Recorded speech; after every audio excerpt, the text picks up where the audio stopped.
You don't carry with the Eruv because of that. Others say it's so necessary for social harmony that we'll carry we'll say we adopt the opinion that you need 600,000 to make a shutta. It'll make us so clear. To be a shutta Rabbim, there are divided opinions. Many authorities feel that it's a public domain only if there's 600,000 carrying, and many others believe that if it's open to the public, it's called Reshut Rabbim, at least needs at least 8 meters wide. If it's narrower than that, the street is not a public domain. How wide? 8 meters, 1600. A highway where the cars go, would you consider this? That would certainly be, according to them, would be public domain. Eruv wouldn't help there. So that's, your question is a good question, and there are divided opinions on it. So, Yeah, but I meant the whole, if it was so important to make this one carrying as a reminder and all that, why institute an Eruv to begin with? you know the history now. Yeah. And human nature is human. So Shlomo Melech was the one who started this? That's right. Now, there was one other aspect that I wanted to mention in connection with the significance of Shabbat, and that was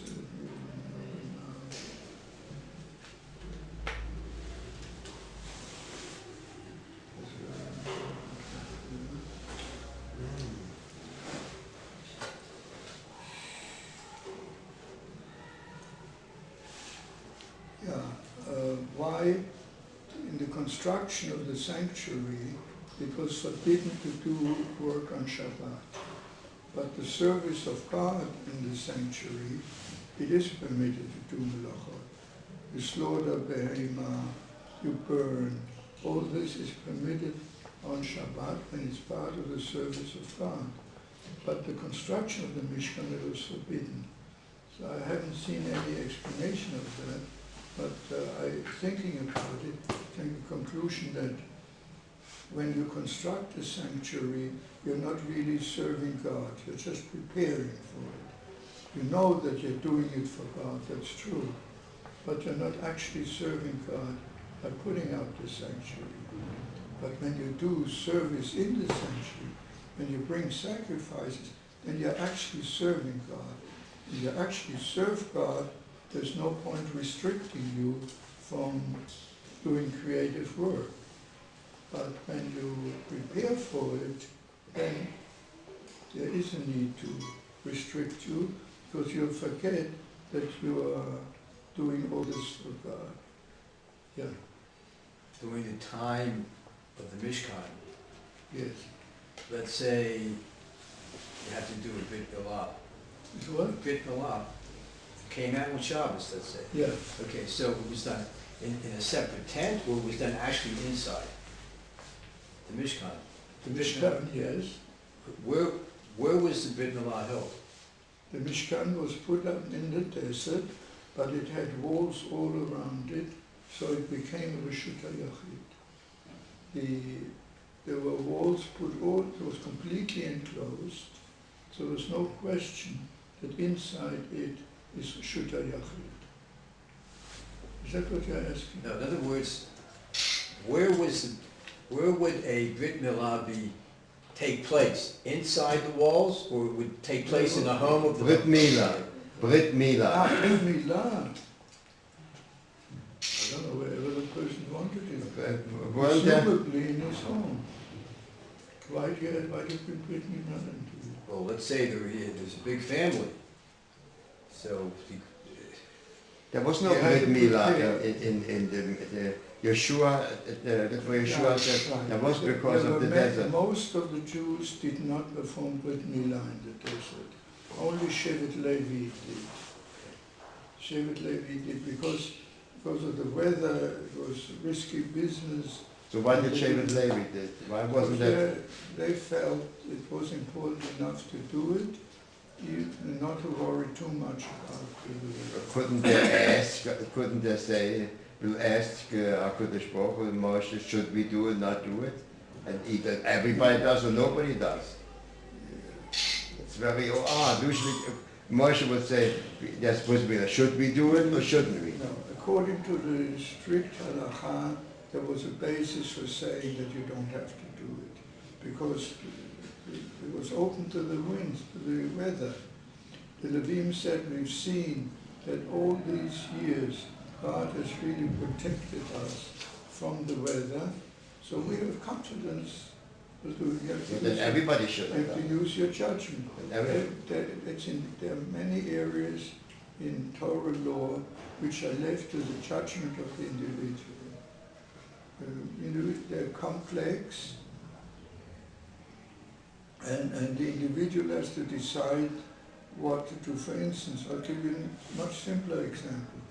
Let's say a person is very sick, and one doctor says, if you don't do the operation today, you may die. Another doctor says, there's really no risk, you can wait till tomorrow.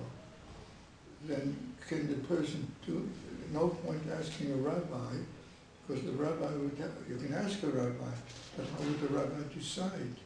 He would decide which doctor he trusts more. So it's a question of judgment. The doctor So can one say you doctor can would wait. say, You can wait a few years. Sometimes you postpone it. Yes, You right. say, happened with me. So this isn't the, okay. And that was at one time, she was taken because one doctor, that goes back way when the beginning of a bypass, I had an angiogram in America, Yeah. and one doctor says, if I don't have the operation, I will die within a year. And the other doctor said, it's too risky, take a medication, lose weight, and by the time you may need the operation, it will be perfected. It's exactly, I waited 10 years. By that time, the operation, which used to be 20 hours, or 5 or 7 hours, and much easier. Right. So this is an illustration of where halacha is not defined. There are areas, I call this always the Agadah area of the Torah. Agadah is usually taken to trivialize it, but in my opinion, Agadah is no less important than halacha. The difference in halacha and Agadah is that in halacha it's strictly defined, and you know exactly what to do. And Agadah leaves it to your judgment. And we cannot, there's no way of avoiding using our judgment. And that's part of Agadah of the Torah. And this question of Brit Milah is an example of that, yes. You'd say that Agadah part is like Nidvat Lev. Nidvat Lev, like in the parasha. Yeah. People gave according to how they felt and how much they wanted to give to Hashem. And that's the Agadah part.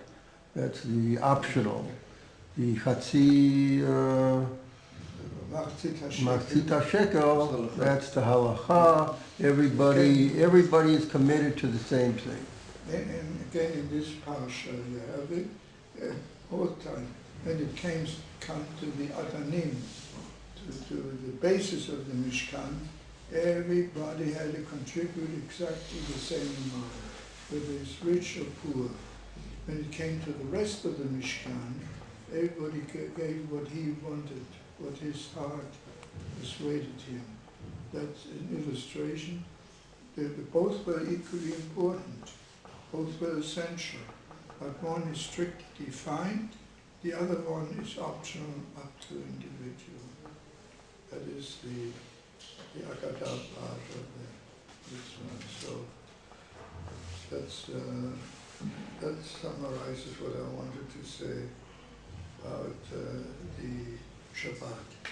Are there any more questions that you haven't finished? Then what would you like to discuss next week?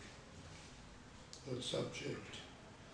The troublemaker who always comes up with good ideas isn't here this so you'll have to come up with something. Unless you want me to pick a subject. We can phone a troublemaker. Huh? We can phone him and ask him. He said you can phone him. We can phone a troublemaker How and about ask the him. difference between Shabbos and Yom Tov? Since there's the well, Shabbos now going over to Yom Tov. Okay. Everybody agrees with Is that what the whole shiur of that? That's I don't know, that's it's not boring. very No, it's boring. I don't vote for that. I don't second that. I think we should speak about space rockets. Space. Oh, something more exciting. Exciting. Something practical. What about, as another option later, the impact of science in the 21st century, the 20th century with Shabbos? That's all right. Sounds like you think of scientific discoveries on halacha, something like that. Yeah. Okay, that sounds like a good subject. Yeah. Okay, so I wish you You too. to have a good week. Well, How is your wife? My wife is not well, that's right. Okay.